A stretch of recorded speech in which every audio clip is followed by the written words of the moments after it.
Shalom, selamat berjumpa lagi kita di dalam pembelajaran ini.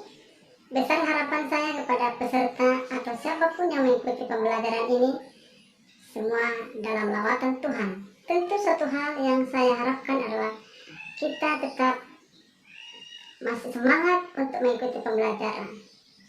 Jadi sebelum kita mengikuti pembelajaran, kita memuji Tuhan.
Pesan Tuhan bagi kita supaya kita tetap dalam perlindungan Tuhan di saat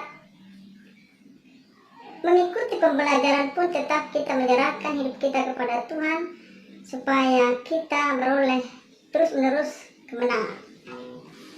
Pemirsa dimanapun Anda berada, mari kita sama-sama membuka Alkitab kita yang terdapat dalam Filipi 4 ayat 13. Ya, baik, saya bacakan sini Filipi 4 ayat 13. Segala perkara dapat kutanggung di dalam Dia yang memberikan kekuatan kepadaku. Ya, hidup kita ini adalah sebuah perjuangan. Dan semua kita yang ada di dalam dunia ini yang hidup, ya, banyak tantangan, banyak persoalan. Tetapi sebagai orang percaya, serahkanlah kepada Tuhan, maka Tuhan akan mencakapkan kita. Siapapun Anda, khususnya peserta didik, mari serahkanlah hidupmu kepada Tuhan. Jangan memakai akan kekuatanmu dalam menghadapi hari-hari yang Tuhan percayakan. Mari kita sebagai orang percaya tetap berharap kepada Tuhan, dan biarlah Tuhan yang senantiasa menolong kita melakukan segala perkara. Demikian firman Tuhan, kita berdoa. Terima kasih Tuhan Yesus yang baik, kami sudah memberikan puji-pujian syukur kami kepada Tuhan karena kami merasakan bahwa kami hidup ini bukan kami. Shalom para pemirsa, khususnya para peserta didik. Kita berjumpa lagi dalam pembelajaran ini di bab yang ke-11 pertama. Harapan saya kepada peserta didik semua dalam keadaan sehat dan tentunya tetap semangat ya.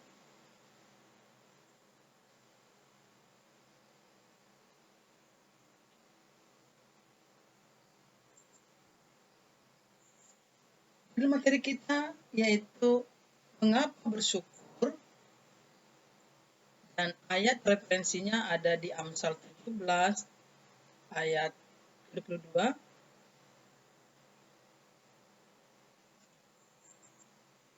Yang berbunyi demikian, hati yang gembira adalah obat yang manjur, tetapi semangat yang patah mengeringkan tulang. Demikian juga dengan 1 Tesalonika 5 ayat 18. Bersyukurlah kepada Allah dalam segala hal, sebab itulah yang dikehendaki Allah terhadap kamu dalam Yesus Kristus. Ya. Dan di Filipi 4 ayat 4, bersukacitalah senantiasa di dalam Tuhan. Sekali lagi katakan bersukacitalah. Ya, itulah menjadi ayat referensinya. So, mengapa bersyukur? Nah, hal ini bersyukur membuat kita semakin berbahagia atau bahagia. Karena dengan memperhatikan apa yang sudah kita miliki, dapat membuat kita merasa lebih positif tentang kehidupan kita yang masuk akal. Dan Anda mungkin akan tetap iri karena orang lain memiliki apa yang tidak kamu miliki. Itulah mengapa kita harus bersyukur. Dan judul materi ini adalah mengapa bersyukur. Ya. Hal ini sebelum kita lanjutkan perlu dipaparkan tentang solidaritas. Kompetensi dasar, Itu di sini adalah titik berangkatnya untuk lebih memahami nantinya pembahasan materi ini sehingga Anda peserta didik mampu mengaktualisasikan dalam kehidupan sehari-hari. Jadi yang pertama adalah mensyukuri makna hidup beriman dan berpengharapan. Mensyukuri hidup sebagai orang beriman sesuai dengan teladan Yesus. Itu menunjukkan hidup beriman dan berpengharapan menunjukkan hidup beriman sesuai dengan teladan Yesus. Memahami arti sikap hidup beriman dan berpengharapan, memahami makna hidup beriman sesuai dengan teladan Yesus. Menyajikan karya yang berkaitan dengan cara hidup beriman dan berpengharapan dalam bentuk tindakan nyata, membuat karya yang berkaitan dengan sikap hidup sebagai orang beriman sesuai dengan teladan Yesus. Jadi itulah kompetensi dasar yang perlu dipahami peserta didik atau siapapun yang mendengarkan bahasan materi ini. Indikator adalah di sini dipaparkan supaya hasil daripada bahasan materi ini peserta didik mampu menjelaskan mengapa perlu bersyukur kepada Tuhan, dapat menyebutkan cara bersyukur kepada Tuhan, dapat mempraktikkan sikap bersyukur dalam kehidupan sehari-hari, dan yang keempat adalah dapat mengajak orang lain untuk bersyukur. Jadi indikatornya pencapaian dari pembahasan pembelajaran ini untuk peserta didik dan siapapun bisa yang melakukan ini, yang mau diberkati.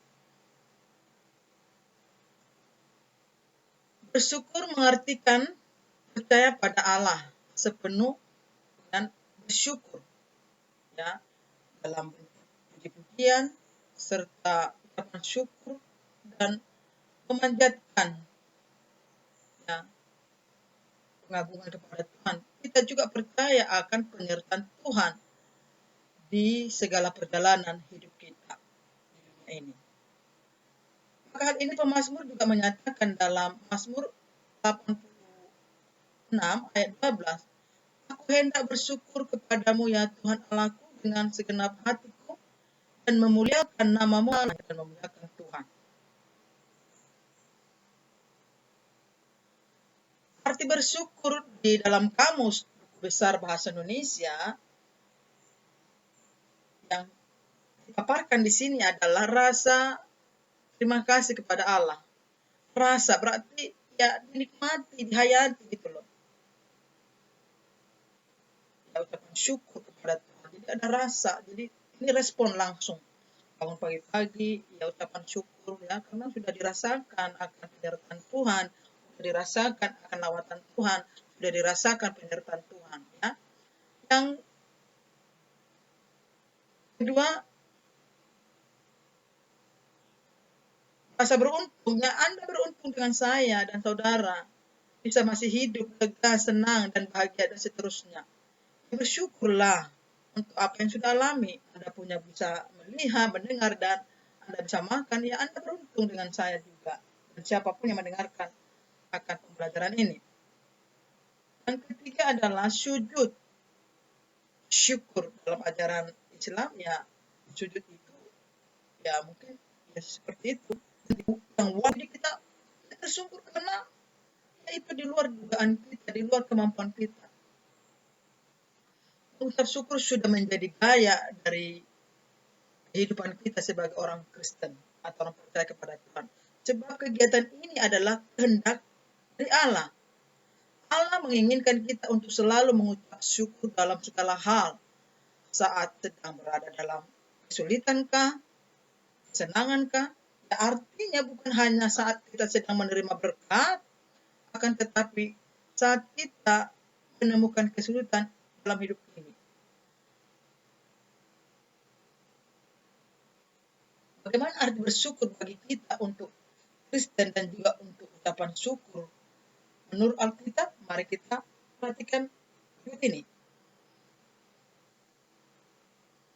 Arti bersyukur berdasarkan Alkitab adalah Tuhan adalah kekuatanku dan perisaiku, kepadanya hatiku percaya. Aku tertolong sebab itu beria hatiku. Dan dengan nyanyianku aku bersyukur kepadanya. Bersyukur mengartikan percaya pada Allah sepenuhnya dengan syukur atau bersyukur. Yang di dalamnya ya puji-pujian yang sukacita, yang meluap-luap karena penyertaan Tuhan di sepanjang kehidupan. Hal ini perlu kita pahami dalam arti bersyukur yang diajarkan dalam Alkitab. Yang pertama adalah mengakui kedaulatan Allah pada hidup kita. Mengakui kedaulatan Allah atau Tuhan pada kehidupan kita. Maksudnya adalah sepenuh hidup kita berada di dalam tangan Tuhan. Dan Ia jugalah yang mengendalikan seluruh kehidupan kita yang kita jalani dalam dunia ini. Tidak ada sesuatu ya yang berada di luar kuasa Tuhan. Jadi semua atas sepengetahuan Tuhan, dan itu adalah dikendalikan Tuhan. Jadi hanya kita bersyukur saja. Di saat kita mengucap syukur di dalam semua kondisi seperti sehat, sakit, senang, susah, gagal, ataupun sukses, maka ini berarti kita sebagai umat yang mengakui Tuhan yang memegang sepenuhnya atas kehidupan kita. Jadi ketika kita mengucap syukur, kita ya menyadari akan keberadaan Allah. Ya.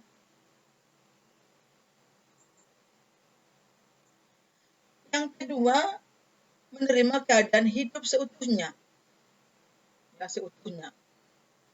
Bersyukur juga memiliki makna jika kita sebagai manusia, kita harus tahu tujuan hidup orang Kristen dan menerima dengan segenap hati kita akan berbagai keadaan dan juga situasi yang kita alami.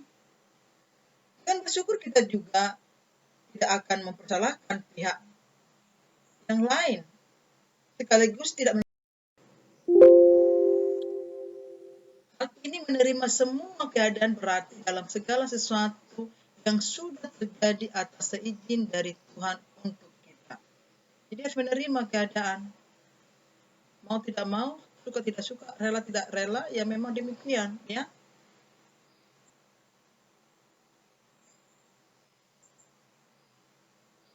Yang ketiga, mengetahui keberadaan dan rancangan Allah yang selalu baik. Dengan bersyukur maka berarti kita mengakui dan mengetahui keberadaan Allah dan percaya jika Allah ikut bekerja di dalam segala sesuatu yang terjadi di kehidupan kita. Ini mengartikan kita harus selalu bersyukur kepada Tuhan, tidak pernah meninggalkan kita seorang diri. Tuhan tidak hanya hadir di saat ini dan esok saja, namun akan selalu menyertai kita di sepanjang kehidupan kita. Jadi Tuhan itu Immanuel, menyertai kita. Ya, jadi jelas sekali di sini dipaparkan. Yang keempat, itu berarti membawa kurban untuk Allah. Maksudnya adalah bersyukur juga mengartikan jika kita tidak boleh menghadap kehadirat Tuhan dengan tangan hampa, artinya tidak asal-asalan. Yang harus memang ada dikorbankan, korban waktu, korban tenaga. Dan memuji Tuhan kan perlu korban tenaga dan waktu dan kesungguhan. Tidak hanya mengorbankan harta atau sekedar fisik, namun juga hati yang selalu bersukacita di hadapan Tuhan dan juga serta di hadapan janji Tuhan bagi orang percaya. Jadi jelas sekali ya. Jadi ada korban. Jadi ada pujian, ku bawa korban syukur ke tempat kudus-Mu Tuhan. Jadi hati ini harus hancur hati kepada Tuhan sebagai ungkapan syukur kita. Jadi jelas sekali. Yang selanjutnya, bersyukur merupakan kesepakatan dengan Tuhan. Maksudnya, Tuhan memiliki inisiatif untuk membawa orang-orang Israel keluar dari perbudakan Mesir. Dan ini berarti Tuhan sudah membebaskan kita dari segala perbudakan menuju ke panggilannya di dalam hidup kita. Ini kisah daripada ketika bangsa Israel dipimpin keluar ke tanah perjanjian. Jadi ada kesepakatan supaya bertanggung jawab dalam hal ini. Ya, ada kesepakatan. Artinya kita nggak semena-mena dalam hidup ini. Ya, itu maksudnya. Dan ini sudah selayaknya kita selalu bersyukur dan tidak bersungut-sungut. Seperti yang tertulis di dalam Alkitab. Jika kita semua akan binasa, jika kita bersungut-sungut di hadapan Tuhan. Jadi jangan bersungut-sungut. Karena dalam Roma 8 ayat 28 ini katakan kita tahu sekarang bahwa Allah bekerja dalam segala sesuatu untuk mendatangkan kebaikan bagi mereka yang mengasihi Dia, yaitu bagi mereka yang terpanggil sesuai dengan rencana Allah. Terpanggil. Jadi pastikan Anda terpanggil rencana Allah. Hal ini maka bersyukurlah kepada Tuhan. Dalam pengkhotbah juga dikatakan di sini 3 ayat 11, Allah membuat segala sesuatu indah pada waktunya. Jadi apapun yang terjadi itu ada waktunya dan Tuhan akan mampu menyelesaikan setiap persoalan kita. Ini lebih lanjut kita akan membahas dalam Alkitab tentang ayat referensi tadi. Yang pertama adalah Amsal 17 ayat 22. Jelas sekali dikatakan hati yang gembira adalah obat yang manjur, tetapi semangat yang patah mengeringkan tulang. Ayat ini mengajarkan bahwa hati yang gembira adalah modal untuk kesembuhan dari berbagai penyakit. Sebaliknya, semangat yang patah menghancurkan. Kebenaran Alkitab ini dapat dilihat pada pasien-pasien yang menderita penyakit yang tidak sembuh lagi. Ya, contohnya yang sudah tidak ditemukan lagi obatnya, sudah memponis, maka kita akan memberikan semangat. Dan tentunya penderita juga akan memiliki semangat itu modal untuk bertahan mengalami kesembuhan dan mukjizat dari Tuhan. Di Filipi 4 ayat 4-7, Rasul Paulus menuliskan, bersukacitalah senantiasa dalam lagi katakan bersukacitalah, hendaklah kebaikan hatimu diketahui semua orang. Tuhan sudah dekat. Janganlah hendak kamu khawatir tentang apapun juga, tetapi nyatakan dalam segala hal keinginanmu kepada Allah dalam doa dan permohonan dengan ucapan syukur. Jelas sekali ya. Damai sejahtera Allah yang melampaui segala akal akan memelihara hati dan pikiranmu dalam Kristus Yesus.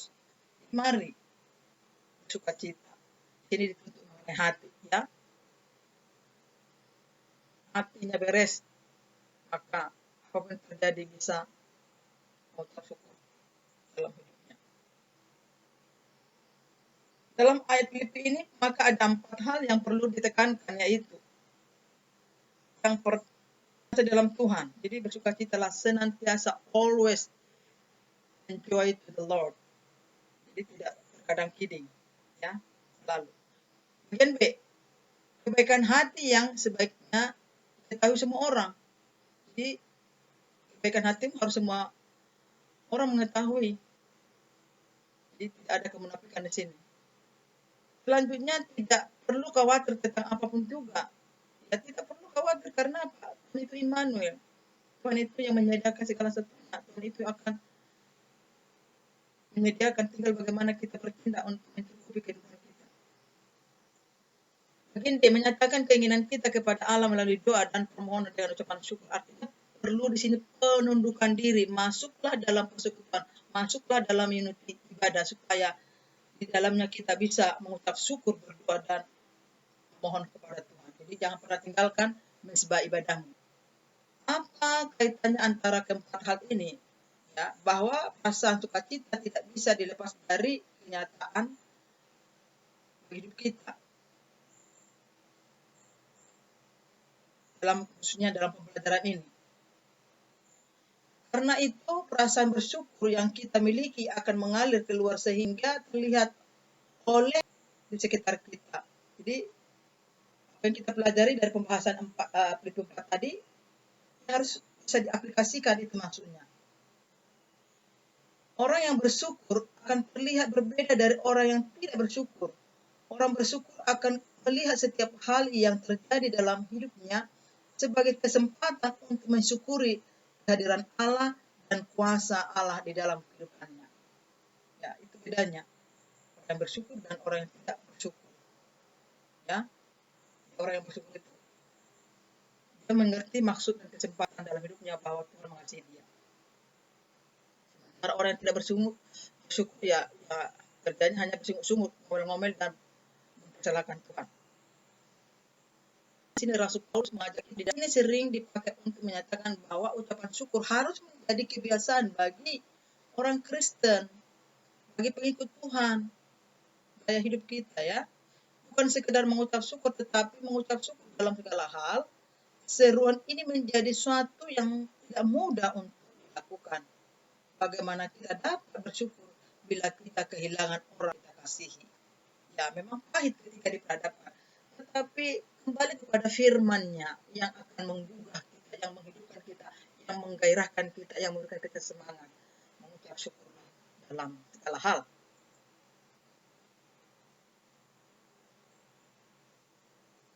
Bersyukur menurut Kamus Besar Bahasa Indonesia sudah dipaparkan tadi, namun kita perjelas lagi. Berterima kasih kepada Allah. Bersyukur adalah salah satu hal yang harus terus dilakukan selaku anak-anaknya atau anak-anak Tuhan. Namun demikian ternyata tidak mudah untuk bersyukur. Sebagian orang merasa sulit untuk bersyukur. Memang banyak fakta. Terutama ketika menghadapi hal-hal yang tidak diharapkan. Hal-hal yang membawa kepedihan atau kemarahan. Ini memang realita kehidupan yang tidak bisa kita pungkiri. Memang demikian. Tetapi marilah kita cepat-cepat sadar karena firman-Nya menyadarkan kita, karena firman-Nya juga memberikan kita kelegaan dan kemenangan. Jadi bersyukur itu banyak manfaatnya. Bukan hanya buat diri sendiri, tetapi juga buat orang lain. Buat diri sendiri, bersyukur akan membuat kita lebih merasa nyaman, semangat menjalani hari-hari kita. Kemampuan kita juga akan lebih berkembang kalau kita membiasakan diri hidup bersyukur. Jadi biasakan hidup bersyukur, ya, biasakan hidup bersyukur.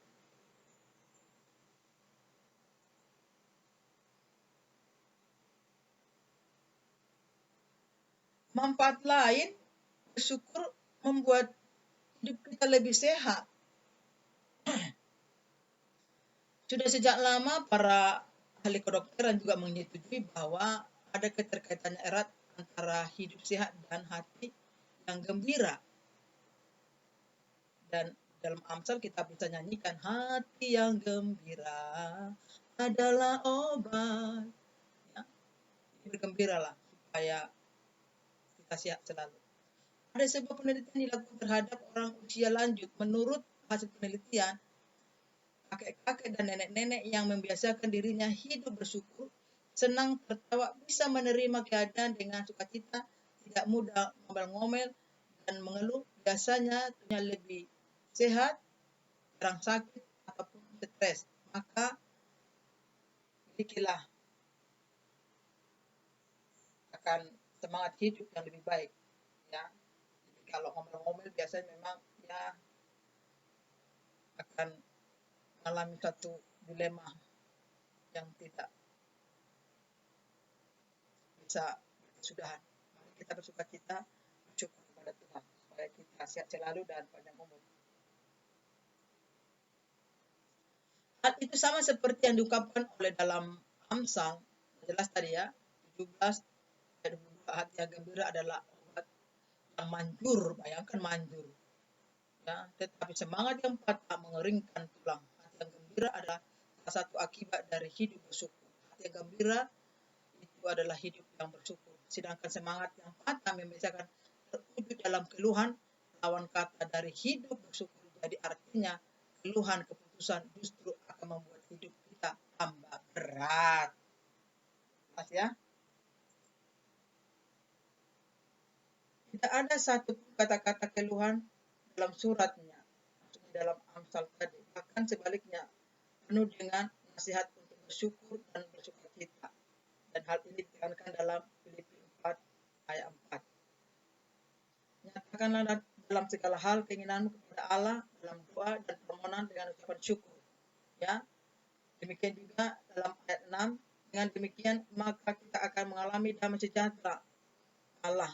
Damai sejahtera Allah dalam bahasa Ibrani adalah shalom, bukan berarti kita bebas dari kesulitan, tetapi ketika kita dalam mendapat masalah, merasakan ketenangan, ketentraman, dan sukacita sekalipun di tengah dalam kesulitan dan masalah. Jadi damai sejahtera itu terletak di hati kita, bukan di luar diri kita. Yaitu ketika kita dapat bersyukur untuk segala apa yang terjadi dan yang kita hadapi di dalam hidup ini. Jadi tergantung di hati kita, di dalam hati kita. Ya.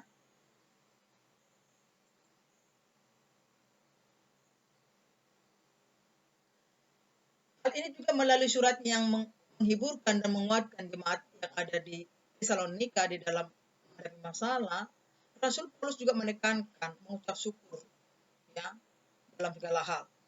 Karena itu tadi ditekankan kehendaki Allah dalam Yesus Kristus bagi kamu, bagi kita. Yang artinya mengucap syukur tidaklah tergantung dari apa yang kita miliki, melainkan harus dilakukan dengan setiap keadaan suka maupun duka.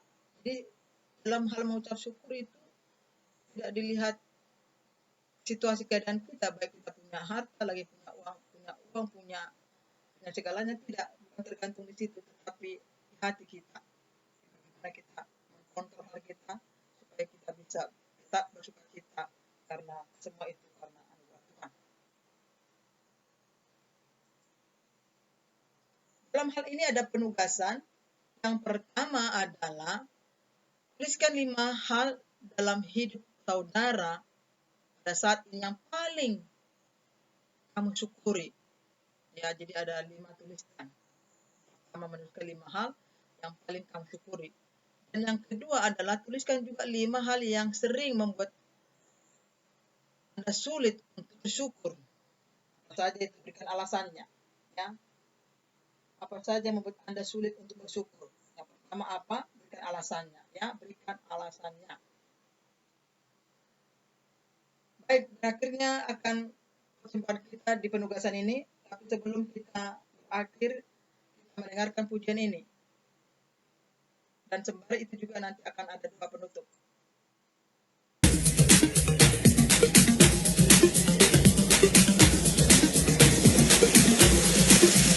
I will sing forever of your love. Come down with my hands to heaven. Shout your praises. I was lost in grace when you pulled me out. I will sing forever of your love. Come down. I will sing forever of your love. Come down with my hands to heaven.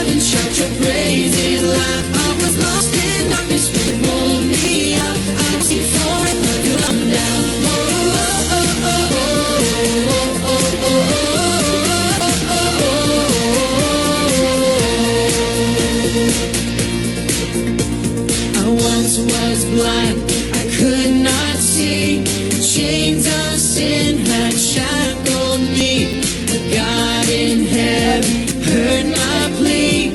Jesus, Jesus, rescue me. Jesus, Jesus, rescue me. I will sing forever of your love. Come down with my hands to heaven. Shout your praises loud. I was lost in darkness when you pulled me out. I will sing forever of your love. Come down.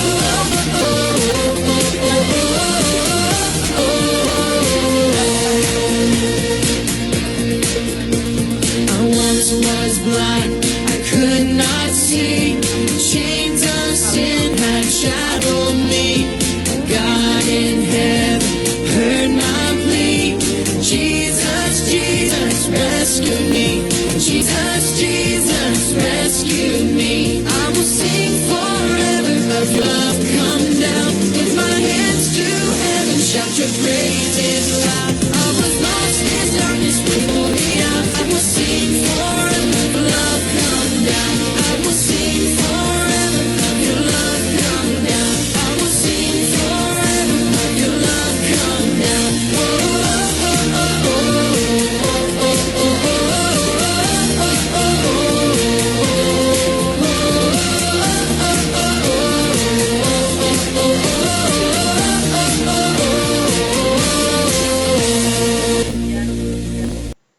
Oke, thank you so much. God bless you. Sampai jumpa lagi ya. Dan jangan lupa penugasannya. Tunggu.